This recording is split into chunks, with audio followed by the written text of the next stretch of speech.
Hey, what's up YouTube? It's Danny Savage coming today with another clipper review. Today we're going to be looking at the Andis US Pro. I'll take you through them. We'll have a look, see what we think.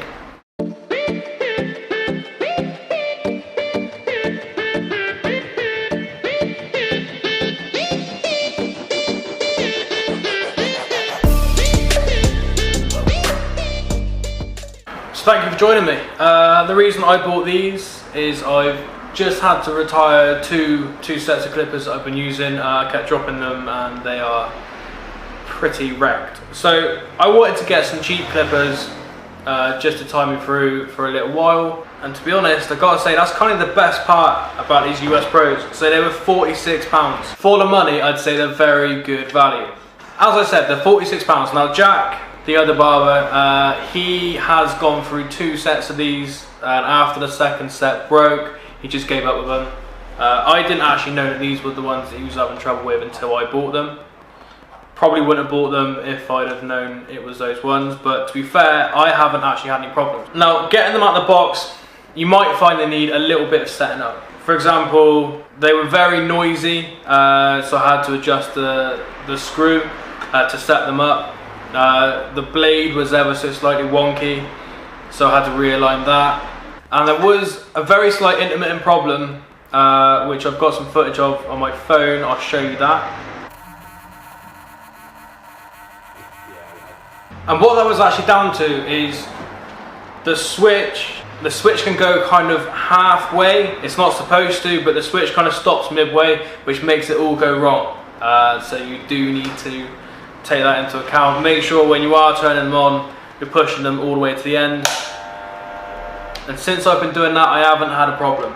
So when it comes down to daily use, some things that I have noticed, I've been using these for 5 days now. To be fair, ideally I'd like to use them longer, but I would get this video out for you. So daily use problems. For me personally, I like to turn my clippers on and off quite a lot, which I've said on a few videos now. That's just personal preference. And this has got a flat switch just there. But yeah, it's got a flat switch. So when you're actually clippering the hair, sometimes it's quite hard to find the switch. And I am finding that I'm having to kind of stop and I turn them off with my thumb. Whereas ideally, I like a little knob. I like a little knob just to flick. That still sounds dodgy. So yeah, that is one issue I have found that I've been struggling to get used to. The lever to select your clipper length is smooth, which I quite like. I prefer it. I prefer it to when it has the little clicks, so I quite like that. Talking about the blades, so these are quite similar to the Andis fades, except that they don't have the flat blade, which means that they don't go quite as short. Obviously, you can get different blades for them. I would say that the knot that these can do are of the longer knots I've managed to get out of other clippers. So a knot on these is probably quite similar to a 0.5 on the fades. So I am having to use like some neck trims or something to get it down to a lower knot. But in terms of cutting power and how even the coverage is, I can't complain. Doing noughts, doing ones, doing 0.5s, you get a very even finish when you are clipping at the back and sides, which that's all I really want, to be honest. The ones that I've been using, the Wild Legends, towards the end, before they properly broke, they were useless. So I am quite happy to have these. They are doing a good job.